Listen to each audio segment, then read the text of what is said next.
Bem, para começarmos o nosso trabalho, que tem como título Teoria da Democracia Racial, vamos agora conceituar o que seria o que é a democracia racial, que é o estado de plena igualdade entre as pessoas, independentemente de raça, cor ou etnia. No mundo atual, apesar do fim da escravidão e da condenação de práticas e ideologias racistas, ainda não existe democracia racial. Como nós sabemos, o mundo hoje em que nós vivemos é um mundo, onde as pessoas elas não respeitam os direitos das outras, ou até mesmo não respeitam as pessoas pela cor, ou cometem práticas de racismo, por causa da sua cor. E nós sabemos que isso, é muito errado, apesar das leis que estão por aí, as leis, mas as pessoas elas não buscam respeitar a lei, não buscam viver. E a sociologia ela nos dá um tema, ela nos abrange um pouquinho sobre esse tema.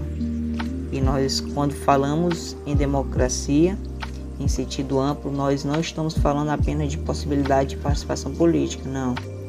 Nós falamos de igualdade de direitos, igualdade social, igualdade racial e liberdade garantida a todas as pessoas. Quando nós voltamos um pouquinho na história, podemos observar ali no tempo da escravidão o racismo e a exploração de territórios ali por parte das nações europeias deixou uma imensa cicatriz de preconceito e discriminação. Como nós podemos ver, os europeus, homens ali mais estruturados, mais endinheirados, chegavam ali e olhavam, chegavam nas cidades dos homens negros, principalmente ali dos africanos, olhavam ali a pobreza e infelizmente ali caçoavam ali pelo desprezo do próximo. E como eles eram maiorais, tinham maior poder, pegavam as pessoas para serem escravos. Nós sabemos que ali quando as pessoas começaram a ser escravos, os africanos, os negros, nós sabemos que todos os seus direitos foram cortados. E até que chegou o momento que essa escravidão acabou. E nós sabemos que ainda hoje a igualdade de direitos, a igualdade social e a igualdade racial, e a liberdade para todas as pessoas, ainda é muito, muito ruim. Porque quando vamos observar, nós vemos hoje que os direitos não são iguais para todos.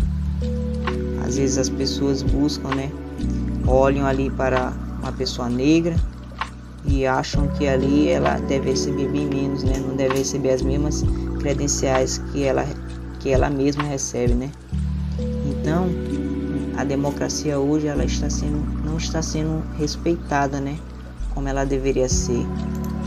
E aí nós podemos observar que a luta, esquecida dos negros pelo fim da escravidão no Brasil, quando os negros aqui eram escravos ainda, eles sofriam muito, com o racismo, sofriam muito, com a desigualdade, porque os seus senhores que mandavam neles só queriam se achar os maiorais e por isso cortava todos os seus direitos da liberdade, tanto da liberdade quanto da vida ali quase. E não para por aí, a democracia racial, principalmente o racismo hoje, no Brasil e no mundo, é visto hoje em muitos lugares por onde pessoas negras passam.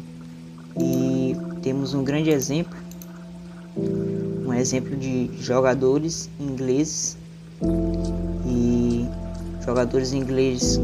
com o nome Bukayo Saka, Jadon Sancho e Marcus Rashford na Inglaterra, no dia 11 de julho de 2021, numa final da Euro.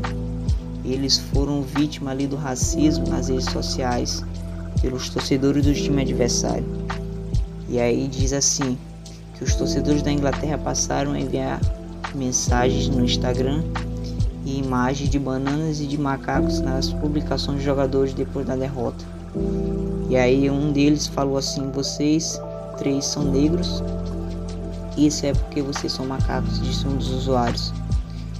E aí nós podemos ver, né, que essas ofensas elas acontecem diariamente no futebol, mas não só no futebol, né, contra outros esportes, onde jogadores ou pessoas negras atuam ou praticam ali. E infelizmente, né, nós sabemos que não é respeitado, né, as pessoas brincam, né, brincam, acham isso aí uma brincadeira. E, infelizmente, isso aí não está sendo levado a sério da maneira que deveria ser levado. Então a democracia racial hoje ela está sendo muito desrespeitada, né? As pessoas não têm respeito mais umas pelas outras e buscam fazer, né, as suas próprias vontades, aquilo que elas acham melhor. E para nós finalizarmos, nós sabemos que o tema não vai parar por aí. Vamos dar continuidade, né, com o nosso outro aluno, dará continuidade aqui a esse tema que é de suma importância, né, tanto para nós quanto para as pessoas, né, que não respeitam, né, não buscam fazer o que diz a lei, né, quanto à democracia racial. Desde a abolição da escravatura no Brasil, nunca houve lei restritiva que segregasse oficialmente a população negra da população branca. No entanto, há uma ideologia racista que perdura até hoje e, sobretudo, há um racismo velado, estrutural, que mantém a população negra a parte da plenitude de seus direitos em nosso país. Segundo Kambegele Munaga, congolês naturalizado no Brasil e professor emérito de antropologia da USP, a democracia só será uma realidade quando houver de fato igualdade racial no Brasil e o negro não sofrer nenhuma espécie de discriminação, de preconceito, de estigmação e segregação, seja em termos de classe, seja em termos de raça. Por isso, a luta de classes para o negro deve caminhar juntamente com a luta racial propriamente dita. Desse modo, o racismo estrutural brasileiro é um impedimento para que haja ascensão social dos negros. E quando houver distinção de classes sociais marcada também pela cor de pele, é impossível falar-se em uma democracia racial. O racismo estrutural é aquele que não é explícito em um preconceito e uma discriminação claros e distintos. Ele está enraizado na sociedade. O racismo estrutural finca-se nas bases da sociedade brasileira. Isso é perceptível por um olhar apurado, que veja a discrepância de renda, de empregabilidade, de marginalização da população negra em relação à população branca. Pelo fato de o Brasil não ter apresentado um projeto oficial de segregação entre negros e brancos, houve aqui a disseminação de uma ideologia ou mito da democracia racial. Olá, meu nome é Daniela e eu darei continuidade falando do mito da democracia social. O mito nós sabemos que é algo irreal, inexistente, uma narrativa fantasiosa. Falar em mito da democracia social leva-nos a interpretar que a democracia racial não existe. De fato, atualmente, sobretudo no Brasil, a democracia racial é uma lenda. Boa parte do senso comum afirma que no Brasil não há racismo, que nele há uma democracia racial pelo fato de não haver uma divisão de raças tão forte quanto há nos Estados Unidos atualmente. A origem mais forte sociologicamente descrita do mito da democracia racial aqui no Brasil advém dos escritos do sociólogo brasileiro Gilberto Freire. Freire foi um estudioso da sociologia e da antropologia do Brasil no século XX.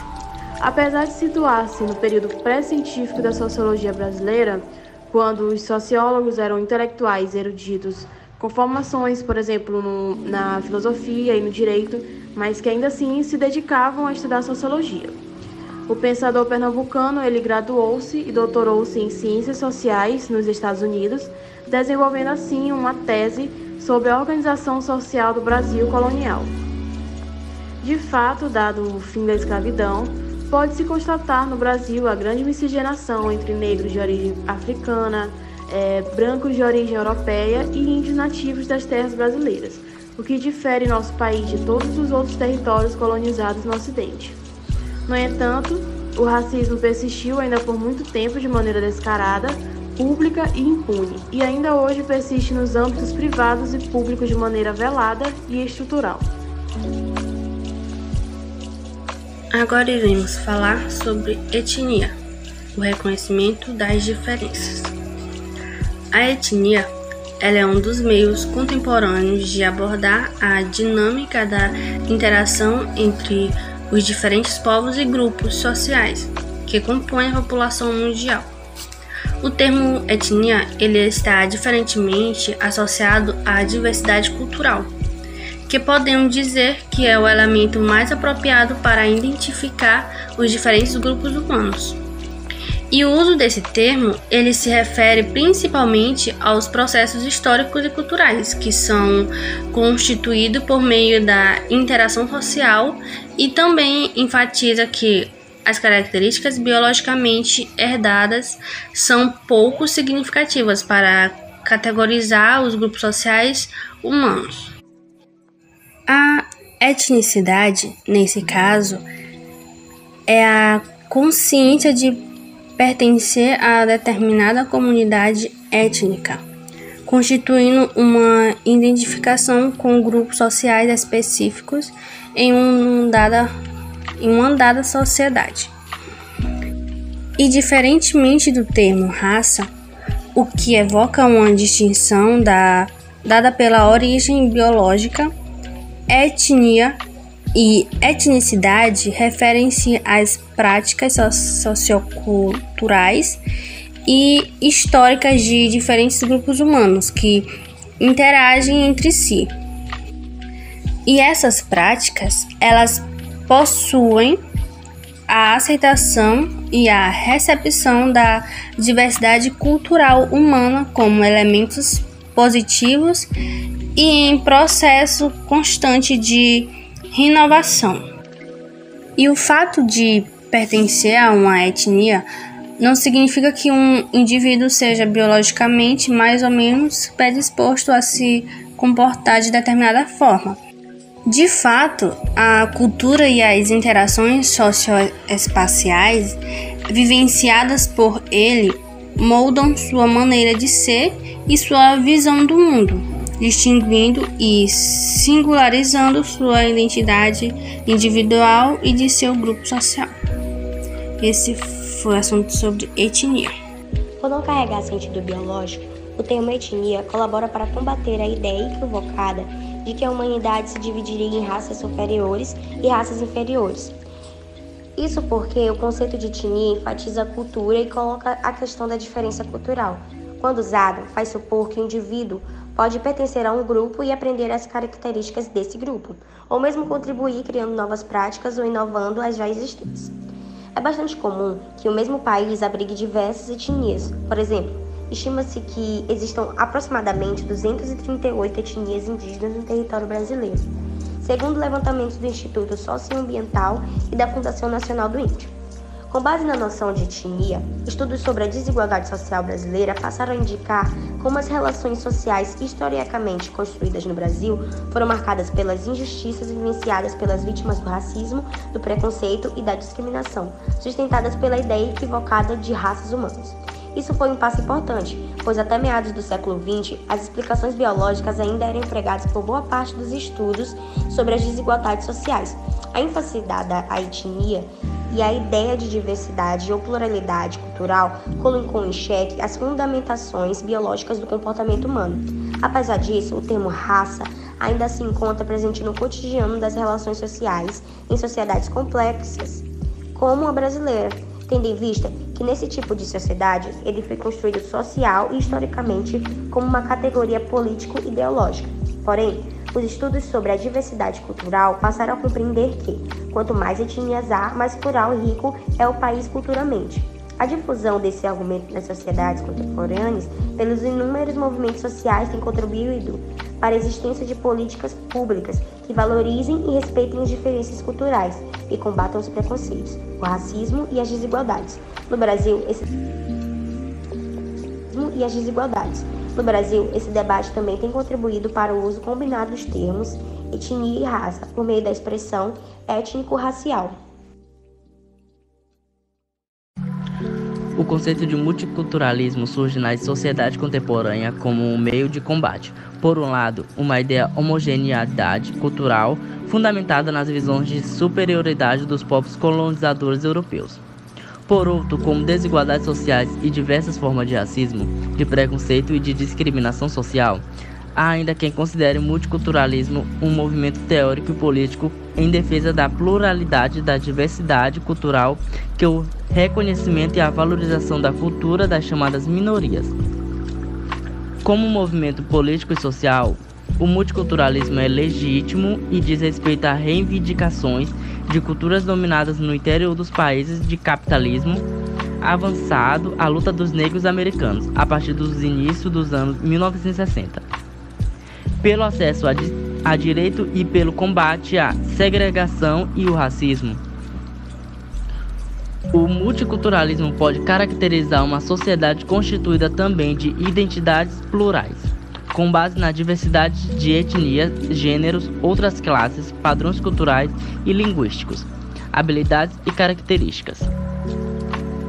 O multiculturalismo mais crítico, que compreende a sociedade com poder nos conflitos sociais, o privilégio, a hierarquia das opressões e os movimentos de resistências. Entre as críticas ao multiculturalismo se destacam aqueles que apontam seu caráter eurocêntrico e denunciam como várias culturas coexistentes na sociedade são reconhecidas de maneira subordinada, sem questionar a ordem hegemônica, atribui à cultura ocidental. Nesses cenários, como expressões de multiculturalismo, se realizam nas artes o reconhecimento da diferença, o tratamento em questão, o tratamento das leis que implicam mudanças sociais, nos movimentos, no campo educacional. A interculturalidade, de modo diverso, aponta a comunicação e a interação entre as culturas como meio de produzir novos conhecimentos e outras interpretações simbólicas do mundo. A síntese dos aspectos positivos da valorização, da diferença e da resistência ao colonialismo e cultura constitui uma nova maneira de ver o mundo, reconhecida como multiculturalidade e interculturalidade. A interculturalidade não pode ser vista apenas como teoria, mas como um movimento e um projeto político. Seu significado está relacionado a um projeto de reconstrução para superar a discriminação cultural das minorias étnicas, contra a discriminação e a inferioridade que sofrem. Essas minorias devem reconhecer publicamente o valor que criam. Assim, essas culturas precisam ser amparadas e protegidas por leis para consolidar seus regulamentos e ser reconhecidas por sua capacidade e gerar conhecimento nesse aspecto. O direito torna-se uma ferramenta essencial para criar as condições para uma sociedade multinacional. A sociedade brasileira apresenta uma relação muito desigual entre os descendentes do povo de onde nasceram. No contexto das relações sociais atuais no Brasil, os afro-brasileiros, descendentes de diáspora africana, e os indígenas, descendentes de povos indígenas, estão em maior desvantagem. Entre nós, segundo o sociólogo Assis, no campo da educação, os multiculturalismos têm estado na construção, na formação de subjetividade e no papel da educação nesse processo. Desde as últimas décadas do século passado, diversos grupos e organizações e movimentos sociais reivindicam as melhores condições econômicas e sociais, grupos como os de mulheres, negros, indígenas, homossexuais, entre outros, lutam pelo reconhecimento, pelo respeito e pela valorização de suas culturas e de suas diferenças. No caso dos brasileiros negros, buscam também reparações pelas injustiças causadas no passado, pelos diversos meios de exploração e discriminação, entre aspas, escravidão negra, fazendo emergir o que passou a ser denominado ação afirmativa. Em 1930, as ações afirmativas começaram a ser adotadas nos Estados Unidos e se multiplicaram em diferentes países, inclusive os países da Europa. São maneiras de intervenção política que visa cobrir quaisquer discriminação ou implementar mecanismos de compreensão com o propósito de combater as diversas desigualdades existentes no mercado de trabalho, na política e muitos outros. Uma das opções mais comuns entre os países que adotaram essa política é o sistema de cotas, que consiste em separar determinados números de cotas para critérios determinados, por exemplo, etnia, cor, sexo, rendimento familiar, entre outros. Por exemplo, no Brasil foram adotadas cotas para as minorias sociais. Nos últimos tempos também foram adicionadas diversas políticas de combate à desigualdade. As ações afirmativas também constituem um conjunto de instrumentos políticos, institucionais e jurídicos aplicados em vários governos para instruir as bases de uma política de promoção da igualdade racial. Se por um lado as políticas de ações afirmativas na modalidade cotas têm servido para que mais pessoas negras ingressem nas universidades, então, resumindo, as ações afirmativas são políticas públicas feitas pelo governo ou pela iniciativa privada com o objetivo de corrigir desigualdades raciais presentes nas sociedades, acumuladas ao longo dos anos. Uma ação afirmativa busca oferecer igualdade de oportunidade a todos. Então, essa foi a nossa apresentação. Espero que todos tenham gostado e aprendido um pouco mais sobre esse assunto.